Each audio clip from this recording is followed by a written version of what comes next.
In this video, we're going to talk about emotional freedom.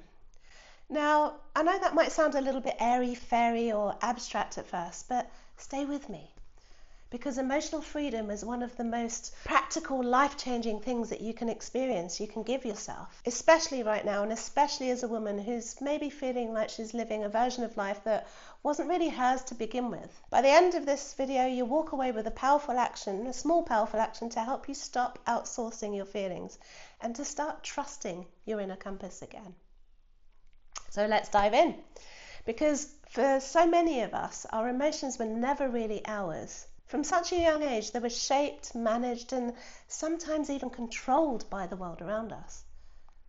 Think about it.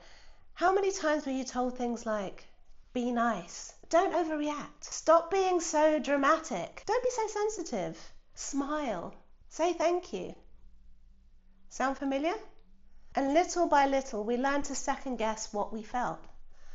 We stopped trusting that inner voice that told us something wasn't okay, or that something was deeply important. And we started outsourcing our emotional truth, asking silently, is it okay to feel like this? Am I allowed to feel like this? Is this too much?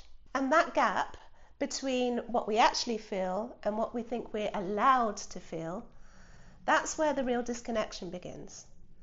That's the part that silently and quietly erodes our self-trust. So, what is emotional freedom? Well, it's not about controlling or tidying up your feelings so they fit in a neat little box. It's about owning them. It's about recognizing what you feel is valid. It's real, even if it doesn't make sense to someone else, even if it's messy, even if it's inconvenient. Because when you claim your emotional freedom, you stop asking for permission to feel what's true for you.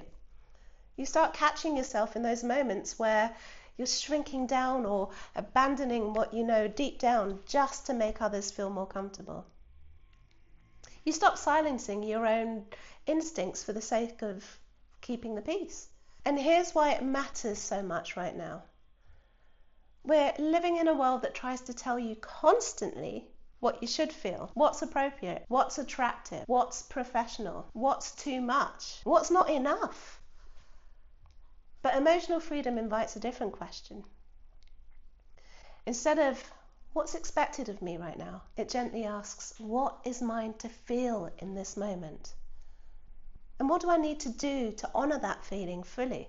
In my Purposeful Path course, this idea of emotional freedom runs through everything we do, because without it, any goal you set tends to be shaped by somebody else's idea of success.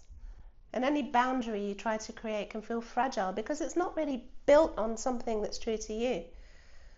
It feels like it might break under pressure. But when you begin to reclaim your feelings, when you practice feeling them fully, without filters, without shame, something shifts. You start to build deep self-trust.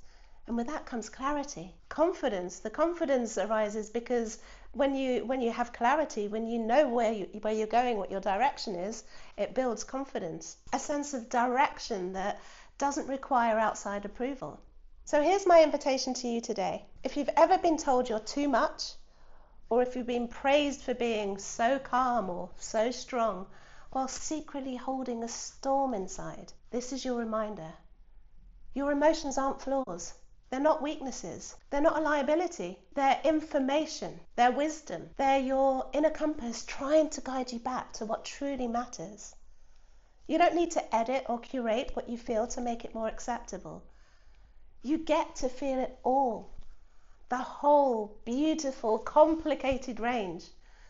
And the more you do, the more you'll notice that those relationships, routines, or systems that only function when you stay small, they'll start to fall away, because you'll stop tolerating what asks you to silence yourself. That's the power of emotional freedom. And it's not just for you. Every time you choose it, you light the way for other women to do the same.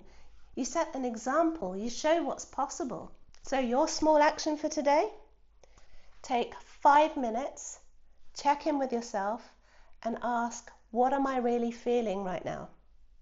Don't judge it, don't try to fix it, just notice it. That's the first step. That's where transformation begins. So as you move through the rest of your day, I want you to remember your feelings aren't something to hide. They're not something to control, apologize for. They're your guide, and the more you give your permission to feel what's true, the clearer your path will become.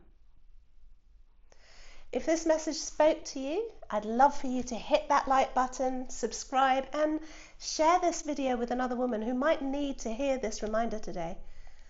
And in the comments, let me know, what's one feeling you're ready to honor right now? No filters, no apologies.